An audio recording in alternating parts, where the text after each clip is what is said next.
व्यक्ति विवाह हुआ, 2 बालक। संत कहते हैं एक बालक पहली पत्नी, दूसरा बालक दूसरी पत्नी। तत्पश्चात महाराज दोनों बालक बड़े हुए, माता पिता का स्वर्गवास हुआ। दोनों महाराज दोनों सौतेले भाई थे। बड़े भाई का विवाह हुआ, एक दिन छोटा भाई बीमार हुआ।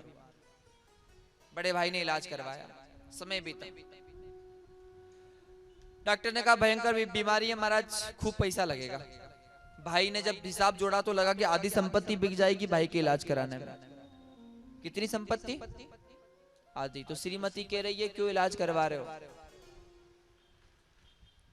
संपत्ति भी बिक जाएगी और ये बच जाएगा तो बचेगा, उसमें से आधा हिस्सा लेगा, रहने दो। दोनों पति पत्नी डॉक्टर के पास गए। डॉक्टर से कहा डॉक्टर साहब नहीं बचे तो अच्छा, नहीं तो आप तो जेर दे दो थोड़ा बहुत।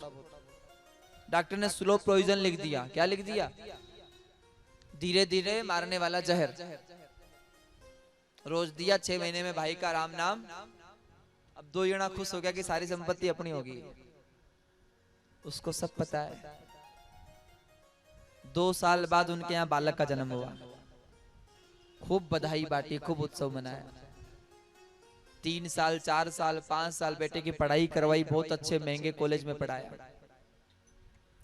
अब अच्छे स्कूल कॉलेज में पढ़ाने के बाद अच्छी जगह ब्याह किया, अच्छी नौकरी लग गई बेटे की। अब एक दिन वो बेटा बीमार हुआ। कौन? वही बेटा। और वही बीमारी हुई जो भाई को हुई थी।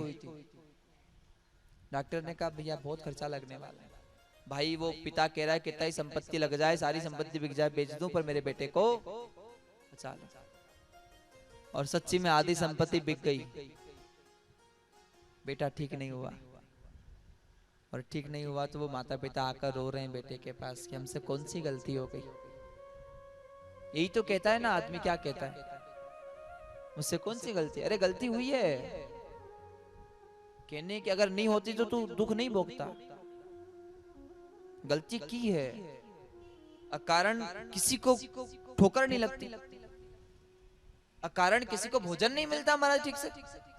अगर आप भोजन भी कर रहे हो आपके कर्म से मिल रहा है, अगर भोजन नहीं मिला तो कर्म में नहीं है तो नहीं मिलेगा। कोई किसी को दुख नहीं दे सकता, कोई किसी को सुख नहीं दे सकता। पर लोग रोते कैसे हैं? मैंने कौन सी गलती करी भगवान, मैं तो बहुत सेवा पूजा करता हूँ पंडित जी। अरे सेवा पूजा करता होगा, इस जन्म में सेवा पूजा कर रहा है, क्या पता पिछले क्या करा। कर्म प्रधान। इसलिए किसी को दोष मत दो, किसी की गलती मत निकालो। आप खुद कोई दोष दो कि कुछ गलती की थी, प्रायश्चित हो रहा है उसका। ये दोनों पति पत्नी रो रहे हैं बेटे के सामने, कह रहे हैं अरे क्या गलती हुई थी।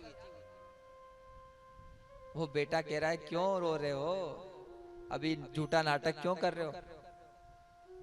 बेटा कह रहा है जैसे ही कहा तो पिताजी कह रहे हम झूठा नाटक कर रहे हैं। बोले झूठा ही तो कर रहे हो, जब वो तुम्हारा भाई मरा तब रोना नहीं आया। अब जैसे ही पता लगा भाई का, तो वो बेटा कह रहा है कि मैं तुम्हारा बेटा थोड़ी, मैं तो तुम्हारा भाई हूं। और तुम मेरी आधी संपत्ति खाकर बैठे थे ना, तो मैं तो अपनी संपत्ति लेने आया था। तुम्हारा अपना हिसाब बराबर हो गया, अब मैं जा रहा हूं वापस। उस समय माता पिता रो रहे हैं, बोले हमारी गलती थी, छोड़कर जा रहा है चल, पर तेरी पत्नी की क्या गलती थी। तो उस समय कहता है कि जहर दिलाने वाले तुम दोनों और जहर को लिखने वाला ये डॉक्टर था, इसी ने जहर लिखा था और ये पत्नी बन गया, इसको भी दुख भोगना पड़ेगा। और ऐसा कहकर प्राण छोड़ दिए। इसलिए किसी का हक मत खाओ, हिसाब करते होता है हिसाब, और ब्याज के साथ होता है। किसी को दे के मर जाओगे तो चलेगा, अगले जन्म में वो बेल बन के आएगा, तुम्हारे घर काम करेगा। पर अगर किसी का खाकर मर गए ना, तो बेल बनकर अपने को उसके घर काम करना पड़ेगा। इसलिए किसी का रखो ही मत, कभी बेईमानी का भाव रखो ही मत मन में, क्योंकि हिसाब वो करने वाला है। बोलो भक्त और भगवान की।